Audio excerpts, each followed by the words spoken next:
अब बात करते हैं सीबीएसई से जुड़े हुए विवाद की, जिसकी पूरे देश में लगातार चर्चा हो रही है कि इसमें सरकार की ओर से क्या एक्शन होगा।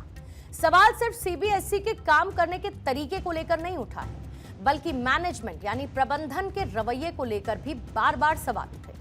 देश के तमाम अभिभावक ये सवाल पूछ रहे हैं कि आखिर बच्चों की इसमें क्या गलती थी, आखिर बच्चों के भविष्य के साथ इस तरीके का खिलवाड़ क्यों किया गया। इनमें से अब कुछ सवालों का जवाब मिलना शुरू हो चुका है। सीबीएसई मामले में प्रधानमंत्री मोदी के दखल के बाद एक बड़ा एक्शन लिया गया।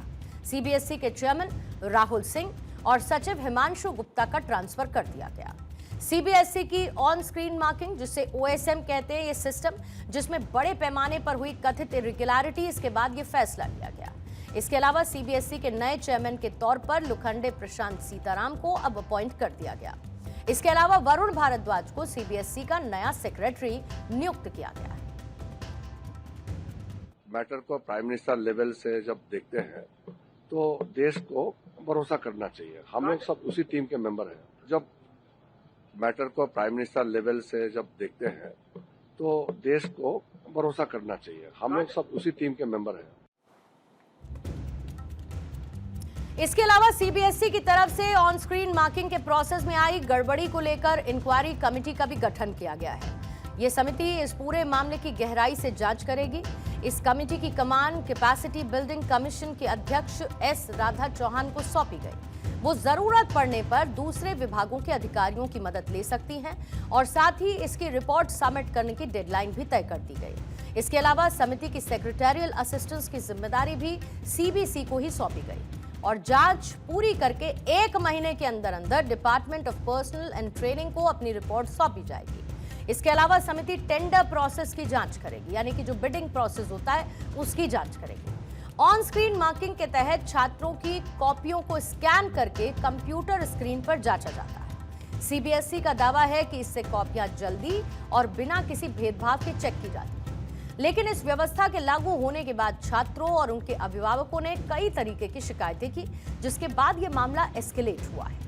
इस पूरे मामले में स्टूडेंट्स और अभिभावकों का आरोप है कि डिजिटल तरीके से कॉपियों को चेक करने के बाद जब नतीजा आया तो नंबरों के री इवैल्यूएशन के प्रोसेस में उन्हें सही और साफ जानकारी नहीं मिली। कुछ छात्रों का ऐसा कहना है कि उन्होंने जितना अच्छा लिखा था उन्हें उससे बहुत कम नंबर मिले, जबकि कुछ का तो ये भी दावा है कि उनके नतीजे में जो कॉपी जांची गई वो उनकी थी ही नहीं। आप याद करिए, सोशल मीडिया पर एक आंसर शीट भी सर्कुलेट हुई थी और उसके बाद ये सवाल उठे थे। इसके अलावा कॉपियों के खराब स्कैन होने, कंप्यूटर पर जांच के दौरान टेक्निकल फॉल्ट आने, नंबर चढ़ाने में गलती की शिकायतों की मानो झड़ी सी लग गई। दूसरी तरफ सीबीएसई बोर्ड के इवैल्यूएशन प्रोसेस पर उठे सवालों के बीच एक 12वीं के स्टूडेंट ने सॉफ्टवेयर कंपनी कोएम्प्ट को मिले कॉन्ट्रैक्ट से जुड़ा हुआ एक बड़ा खुलासा किया था। इस मामले को लेकर एजुकेशन मिनिस्ट्री अब एक्शन मोड में आ चुकी है। दरअसल मिनिस्ट्री ने कोएम्प्ट एड्यूटेक कंपनी के टेंडर का रिव्यू किया। अब खबर यह आ रही है कि सीबीएसई चीफ को तलब कर उनसे पूरी रिपोर्ट मांगी गई। सीबीएसई बोर्ड पर यह आरोप लगे कि कोएम्प्ट एड्यूटेक को टेंडर देने के लिए बोर्ड ने अपनी क्वालिफाइंग क्राइटेरिया, यानी कि जो मापदंड होते हैं, उसमें जानबूझकर बदलाव किए और ये बदलाव एक बार नहीं बल्कि ये बार बार किए गए। दूसरी तरफ सीबीएसई ने री इवैल्यूएशन पोर्टल के लिए दावा किया कि इस पर साइबर अटैक की बौछार हुई। उनका तो यहां तक दावा रहा कि करीब 1 लाख अनऑथोराइज्ड फाइल को एक्सेस करने की कोशिश की गई। महज 2 मिनट के दौरान 15 लाख से ज्यादा हिट मिले। इसके अलावा सीबीएसई ये भी दावा कर रही है कि उसकी सर्विसेज को बाधित करने की कोशिश की गई। फिलहाल इस मामले की मॉनिटरिंग अब केंद्र सरकार की तरफ से की जा रही है। अभी एक्शन का सिलसिला शुरू हुआ है।